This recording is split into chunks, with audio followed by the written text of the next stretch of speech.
Tell you what, I love that college football season, college football news never stops now that we have the transfer portal rules the way we have it, NIL. Of course, recruiting's always been a year-round season, so this is just great. Hearing another transfer coming in, another Jackson State player, Willie Gaines, wide receiver.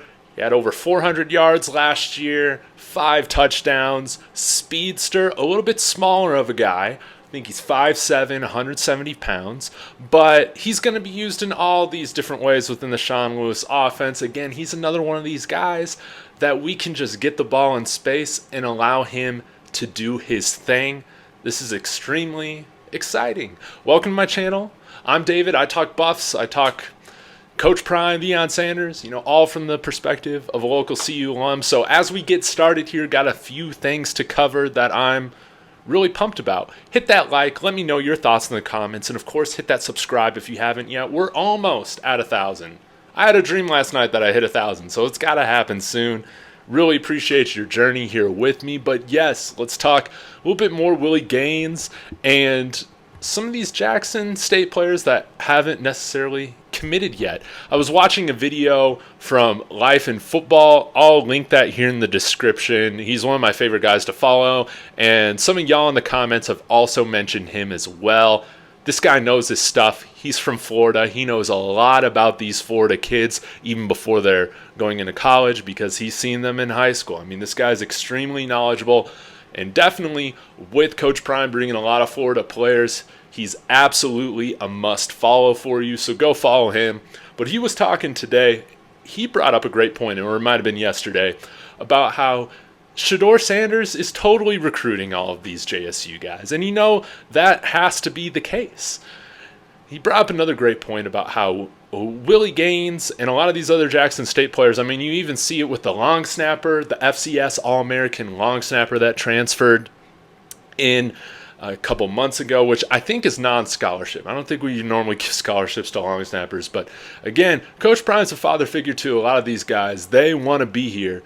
They believe their best chance at making the league, if possible, is continuing to play for him, and so you're going to want to see, or you're going to see a lot of these guys continue to move over to Coach Prime, and of course, WR wants to play with these guys. He has chemistry with them. He already has a relationship with them, and he also brought up too, and I want to know your thoughts on this, especially Jackson State fans or Coach Prime fans that have been watching Jackson State, that a lot of these guys that play at HBCUs have the talent to play at the Power 5 level, and this is going to showcase that. I'm really hoping that along with Willie Gaines, we will see Shane Hooks commit after the spring game. I believe he's still set to visit this weekend. He was at Ole Miss last weekend, and that's really who I think it's down to.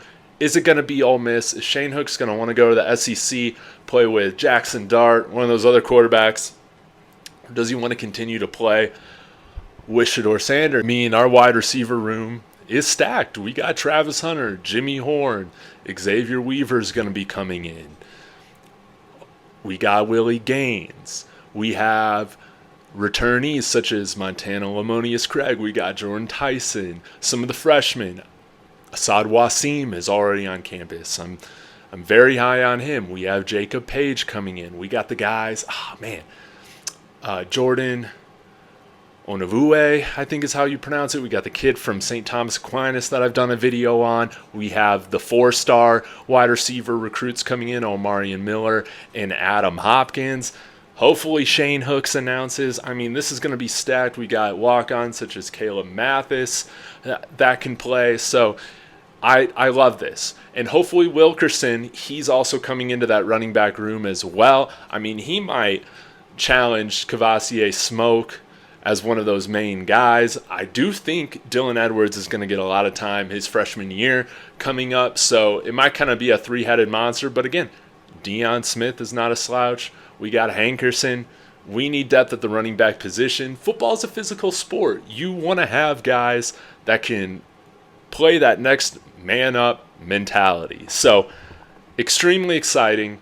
Another thing that I was very happy to see this week was that Kordell Stewart made it into town. And I believe he'll be at the autograph signing of Buffs alums before the spring football game on Saturday. And it was so great to see him not only speaking to the team, but he did a 25-minute press conference where he gave his thoughts, shared about his relationship with Deion Sanders, how they met initially when the Cowboys and Steelers played in the Super Bowl, and then they were both on the Baltimore Ravens. Their families have vacation together. They spent time together, and really since their post-career days, their relationship has continued to grow. So it was so satisfying in a sense hearing from him talk about where this program's at now, especially with where we've been the last 20 years. So I'll link that in the description. Go check it out. Again, so happy. Kordell Stewart, one of my favorite all-time Buffs. Happy to have him more involved in the program. That's great. Other thing I wanted to talk about with all of these players coming in, transfers, I think Barstool Colorado had a tweet out that I think we're around 48 or 49 transfers coming in right now on scholarship. Only 37 scholarship players that were holdovers remain. We still need that number to go down so we can bring in some more transfers.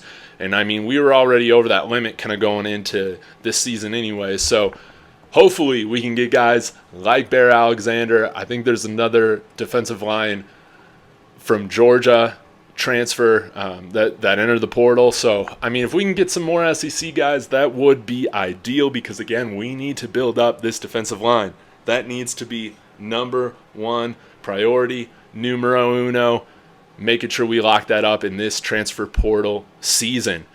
But it reminded me of going back and watching some of the ESPN 30 for 30s, the U, part 1, that covers the team in the 80s, 90s. And one thing that they brought up, one of the players, was that, Miami didn't really have a big football culture or a big tradition before they started getting good. They were just kind of good overnight. And because of that reason, a lot of people just hated them, just labeled them as the villain. And they fed into that. They were okay with that. They adopted that bad boy personality. And this team kind of reminds me of that in some ways. This team's going to be good overnight, regardless of what some of y'all think. I mean, this is going to be a team that's going to be competitive from day one. And it's just so funny to see all the hate for what we're doing coming off of a 1-11 season. It's not like it could have been done any better. So, again, thank you so much for the support. It means a lot that we're almost at 1,000. It was my goal to reach it by the spring game with me being sick. I don't know if that's going to happen, but I should be a YouTube partner soon, and we're going to celebrate that together because it's not just me. I do this because of the fantastic dialogue I get from all of y'all, whether you guys are Buffs fans or haters. So thanks again for checking out my video. Y'all stay well and go Buffs.